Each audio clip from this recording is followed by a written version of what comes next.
This is very interesting. We're looking at the wallpaper. It's a kind of damask. There we go. It's always out. It's out. There's the list. Good evening, colleagues, ladies and gentlemen. I'd like to thank the officers of the 1922 Committee for their help, especially my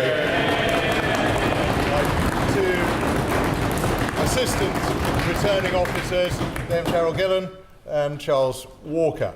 The result of the ballot held this evening is that the Parliamentary Party does have confidence.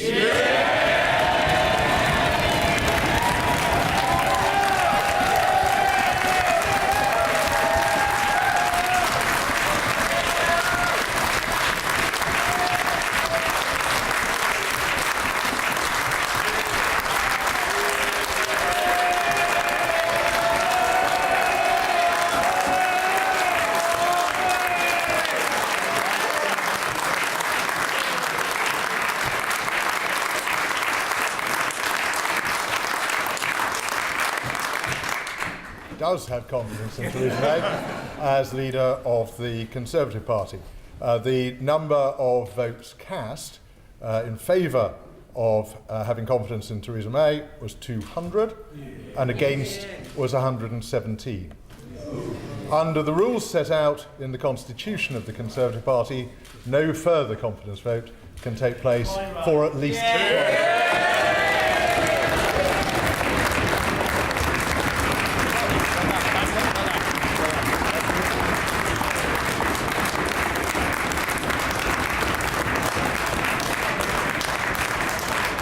Numbers again, numbers.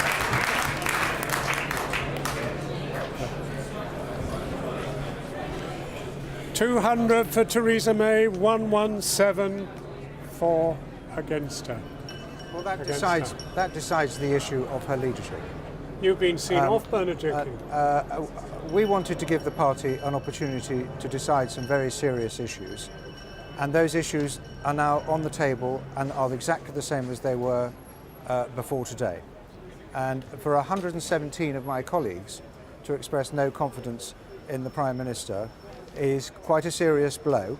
Well, and it decides, we will all pledge our leadership to her, our loyalty to her, and wish her well.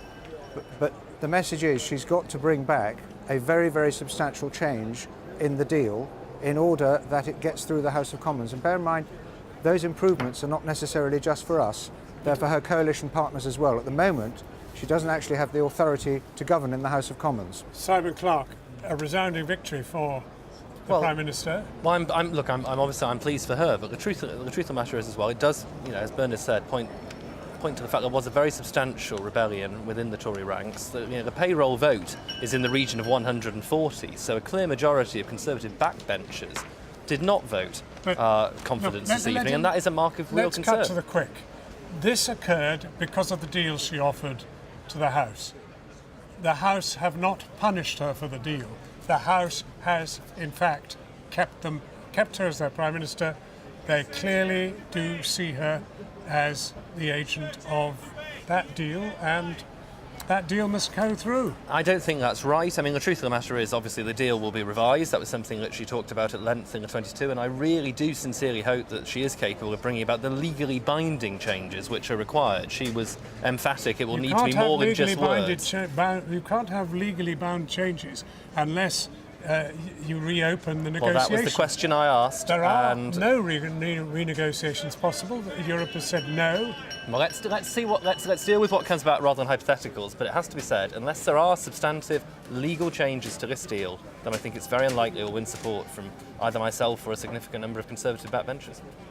Bernard, very briefly. Well, part of the problem here is those of us that have been agitating for a clean Brexit, a clear Brexit, we represent the 52%, the majority of the population. Most of the Commons voted Remain. They don't represent the majority of this country, and there's been this constant tension between how the people voted and what the politicians want. And we're not going to let the politicians steal the result of the referendum from the British people. Bernard Jenkins, Thank you very much. Thank you both very warmly. Krishnan, there you are in the lobby. Thank you, Hey, John. presto. Well, with me, Michael Crick and James Heapy, Conservative MP. Michael, just what does it mean? It's a pretty big vote and no abstentions. Well, I suspect it's enough for Theresa May to stay on, but it is not a good result. The magic thing is she's reached that 200 mark, which is incidentally one vote more than she got in the last ballot in the Conservative leadership election 2 years ago when she got 199. But so she's more popular than she was. That's right. But then, of course, she's got the payroll vote and all the jobs that she's given out and so on. Percentage-wise, it's interesting, 63%.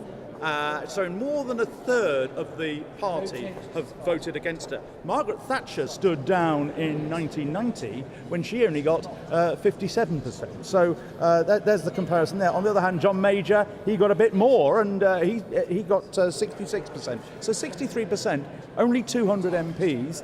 It's probably enough to stay, but it's not a good result. James Heapy, where does this leave your party? Totally divided? Total mess? In a world where 52-48 qualifies as absolute victory, 67% seems like an absolutely barnstorming result.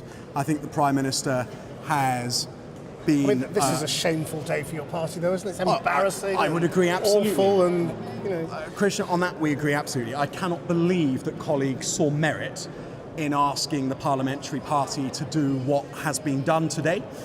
But we voted, the Prime Minister's got a result, and just as those who are members of the ERG have been saying to us that we must respect the result of the vote from 2 years ago, I hope that they will now respect the result of this vote, and that they will find a way of rallying around her so that we can move the whole Brexit process forward. 63% for, apparently, and 37 against, as far as the numbers are concerned. I mean, isn't the truth, though, that yes, she survived today, but she still has all the same problems, all the same parliamentary arithmetic, and she's been a little bit humiliated. I mean, winning tonight does not leave her boosted, it still leaves her damaged, because she's had open rebellion.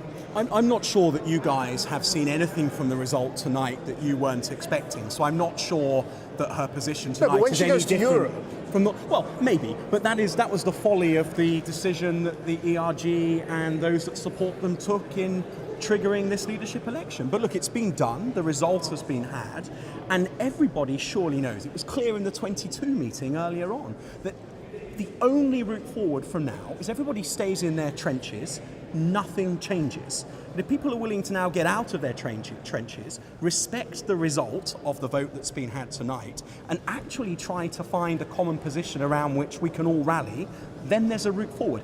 If that doesn't happen, then this could be the first of a series of confidence votes, and the country will look on in utter dismay whilst we, frankly, let ourselves and our party down.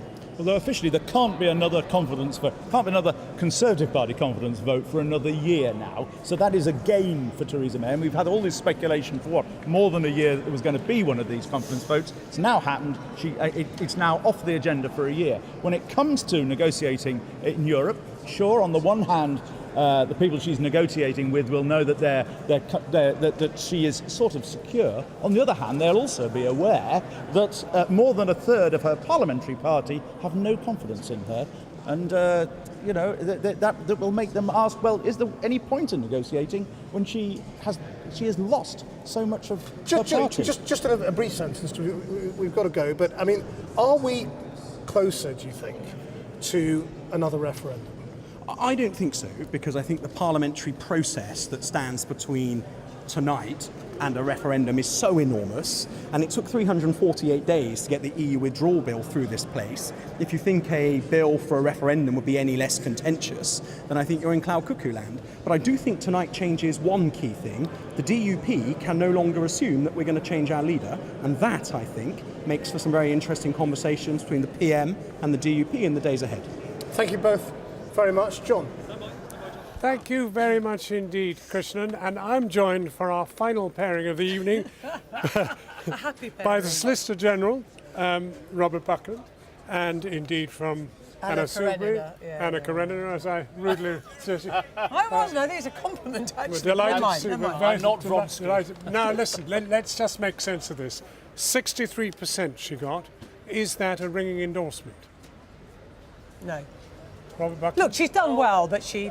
It's not brilliant. Oh, Let's be clear. It's near to 2-1. I think it's a very clear endorsement. It's about the same vote that she got when she won the leadership, and we all said that was a pretty ringing endorsement. So I think she should be satisfied tonight that she's headed this off, and now she can get on with the job. Look, she's seen off this ghastly bunch of right-wingers who have plagued the Conservative Party for far too long. I just want a leader that will actually sort these people out once and for good, and boot them out of our party so we can be a proper centrist, sensible party. That's a long time away, I concede. But in the circumstances in which we are in, she should have done better. What Theresa now needs to do, because there are clearly people who have nothing to do with the ERG who have voted against this backdrop, that they don't have confidence in her. She's got to change tack. She's all well and good saying she listens to people. She's got to act on it. She's got to move considerably now, and she's got to bring this vote back. She'll lose it, but then she's got to come up with her plan B. And you know my views on what that is. It has to be that people's vote. There's no other way out of this. Nobody has a plan B, not even my good dear friend Robert Buckland. What will happen when she loses, as she will, again with the withdrawal agreement? How much of that do you agree with, Robert Buckland? I'm not in favour of a second referendum. It's time for Parliament to get on with the job. This is about representative government actually doing the job and fulfilling what was an exercise in direct democracy. It's for politicians of all colours to actually realise that the trust that's been placed in them and come together and get a deal for the country quickly. But people have pleaded tonight for you lot to come together. Well, many of us are together. Where we disagree is what do we now do? Because with much respect to my dear friend here, there is not going to be a majority for Theresa's deal. She can't renegotiate it. What is their plan B, with great respect? There isn't one. Get it back to the British people. It's the only way to solve this. Let us sell her deal. Let us make our case again about the positive side, the best deal, which is a membership of the European Union. I think the British people want Parliament to do the job that we're paid to do and get on with it, and that's what the Prime Minister's had tonight. Do you leave the proceedings tonight optimistically or a little gloomily? I think I'm realistic that it's still quite a challenge, but... optimistically or gloomily? I just think that plan B is the only way forward, and it's the people's vote, and it's gone from the fringes right to the heart of the solution. Thank you both very warmly, Robert Buckland, Anna Soubry. Even though it's very cold. Thanks so much. Thanks so much. So tonight's news. Theresa May wins her no confidence vote. She needed to secure at least 159 votes. Now, the result declared a few minutes ago gave the Prime Minister 200 votes for her and 117 votes against her. This was how the result was announced by Graham Brady, chairman of the Conservative Backbench 1922 Committee, a few moments ago. The number of votes cast in favour of having confidence in Theresa May was 200 and against was 117. Under the rules set out in the Constitution of the Conservative Party, no further confidence vote can take place for at least 2 hours. Well, what a night. Only the coming days will tell us what it has told us and where it will lead us. But that is it from us.